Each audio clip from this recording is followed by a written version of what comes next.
Hi Founder fans, Jason here. Today we are going to talk about the Fort Griswold Massacre. It's a beautiful late autumn day. It just started snowing heavily here in the Northeast, and I got my fire going in my wood stove, and I'm very excited about it. My favorite day of the year. And I thought, what could be more fun than talking about a horrible massacre?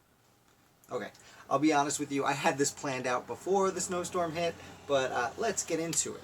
So, August of 1781, George Washington has the main army, the main body of the Continental Army, still in the Northeast, and he finally decides, okay, you know what, I will go south to Yorktown. We'll see how that works out.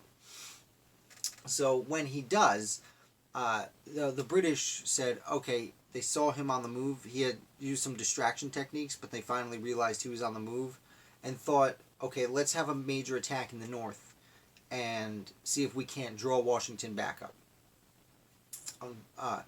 This would end up being the Battle of Fort Griswold, better known as the Fort Griswold Massacre, and it was the last time there was a major engagement in the north for the Revolutionary War. Now, Washington moves south, and the generals send none other than Benedict Arnold to attack New London, Connecticut.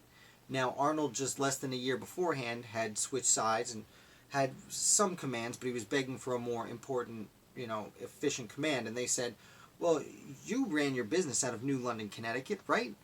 Why don't you go attack your old hometown? And Benedict Arnold, not in really any place to say no, did just that. So, New London, the Thames River runs through Connecticut, out into the Long Island Sound. And on the west of the river was New London, Connecticut, and on the east was Fort Griswold. New London also had a fort called Fort Trumbull. They had a fort on each side. It was a fairly important port town, and there were two forts there. So Arnold led the men to the east to take New London and Fort Trumbull, and he sent some of his subordinates to Fort Griswold. Now, Arnold went to New London, and he invaded it in Fort Trumbull pretty quickly and easily, and actually ended up burning a significant portion of New London. His motives are murky. It seems to be a little bit of anger and a little bit of jealousy that his friends and family still got to live there, and he no longer could. And a little bit of motivation to prove that he's doing a good job as a general for the British, and to, win the war and draw Washington back. Now his subordinates went to the east side of the river. I'm sorry. Arnold was on the west side where New London and Fort Trumbull was. Griswold was on the east side. I apologize, I said that wrong earlier. But Arnold sends his subordinates over to the east side, and before they attack Fort Griswold, because even though the British had a lot more numbers, they didn't want a bloodbath, and they did what often happened, which is they sent in terms of surrender, because they knew they'd take it, but it would be really difficult. Now, the man commanding this whole area was in Fort Griswold. His name is William Ledyard. How do I say it? William Ledyard. Not great with names. William Ledyard was commanding the whole area. Ledyard was a relatively unknown founder. He did some espionage work for the Continental Army earlier in the war, but really just over the 7 Years' War raised his profile enough to take command of these forts, and that was all he was going to do. Again, the war was nearing an end. Washington was heading to Yorktown. It had been 8 years of fighting, and this was what he achieved, which is, not to belittle him. But again, that's why you don't know the name, probably. Now, Ledyard, the British sent in terms of surrender, and Ledyard sent back, no thanks, not good enough. And the British sent new, more generous terms. And Ledyard said, no, not good enough. So the British sent in their army to take the fort.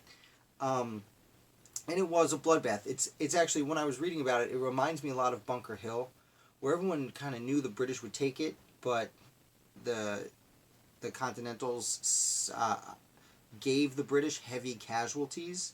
It made it a very difficult location to take, despite its limited strategic value.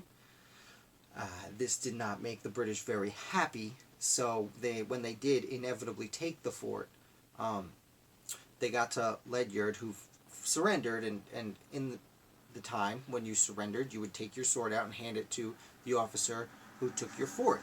So Ledyard handed the gentleman his sword, and the British, the redcoat, took that sword and stabbed Ledyard with it and killed him, which is, or was, a war crime. And then the British proceeded to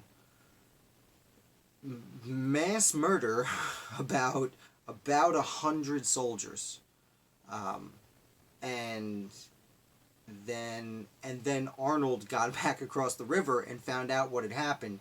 And to Arnold's credit, and I know we don't like hearing Arnold's credit very often, he reprimanded the soldiers like, no, I don't know how to, I can't put it in good enough terms other than he did his best to make sure these men were punished for their crime. And this was a crime. And, treasonous or not, Arnold considered himself a man of honor. I know we don't think of him that way anymore, but he certainly thought of himself that way, and he was very unhappy about the way events played out. And then the British left pretty quickly because this was not important. This was just an attempt to draw Washington back to the north. We know now it didn't work, and just about 6 weeks later, in Yorktown, the war was won there.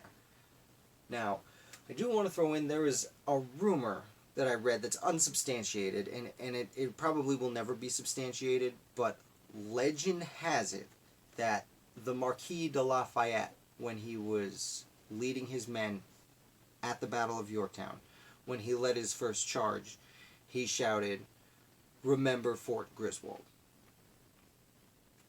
Now, I'll leave you on that note. I hope you had a good time listening. Please like and subscribe if you have not. And make sure you come back and see what we're talking about tomorrow. If you have any recommendations, please let me know. And I look forward to seeing you tomorrow. Thank you.